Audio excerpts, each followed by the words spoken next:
घणी दिन सरकार जो जेको नारो रहियो आहे इहो नारो डिप्टी कमिश्नर साहब ऐं मां पाण वरजाईंदो छो त इहो असांजे सिंध जो नारो आहे पूरे मुल्क जो नारो बणिजी चुको आहे कंहिं नाल समूरा कंहिं नाल समूरा कंहिं नाल समूरा सिंधुअ ते धाड़ो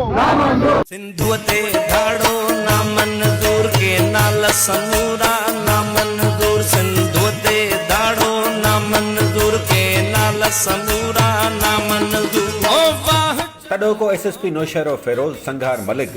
चोलिस्तानी कैनाल्स खिलाफ नारा हणाए रहियो हो। कंहिं सां गॾु पीपी जी सिंध सरकार ऐं घरू वज़ीर ज़िया लंजार पारां दहशतगर्द ॼाणायल शहीद इरफान लगारी सां गॾु कंहिं नाल समूरा कंहिं नाल समूरा कंहिं नाल समूरा सिंधुअ ते धाड़ो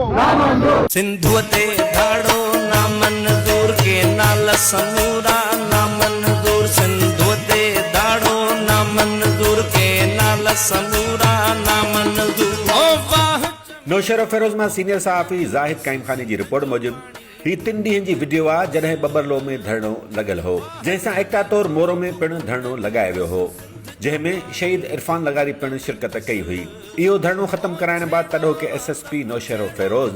संघार मलिक कैनालनि खिलाफ नारा हणाया जॾहिं त डिप्टी कमिश्नर अरसलान सलीम सियाल ऐं असिस्टेंट कमिश्नर मुस्तकीम कुरैशी पिणु नारा हया ऐं उन मौके ते शहीद इरफान लगारी एसएसपी ऐं डिप्टी कमिश्नर सां गॾु बीठल नज़र आयो।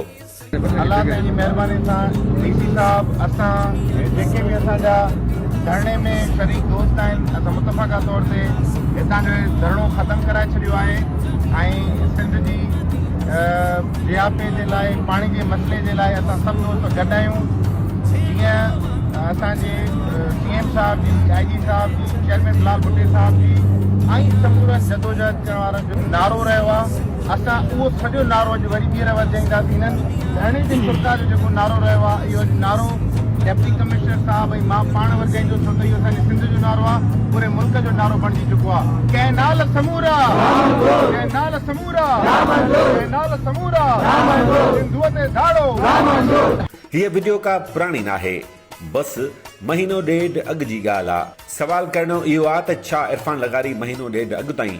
दहशतगर्द न हुयो? पीपी सरकार घरू खाते पुलिस खे भी मए ते ई ख़बर पई त हू दहशतगर्द आहे ऐं छा के ज़िम्मेवार ऑफिसर दहशतगर्दनि सां गॾु भी नारा हणंदा आहिनि? घणी दिन सरकार जो जेको नारो रहियो आहे इहो नारो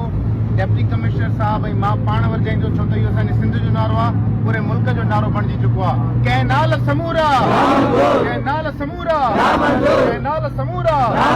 सिंधुअ ते धाड़ो सिंधुअ ते धाड़ो ना मंज़ूर के नाल समूरा ना मंज़ूर सिंधुअ ते धाड़ो ना मंज़ूर के नाल समूरा ना मंज़ूर ओ वाह चमी तो बुक नदी दुस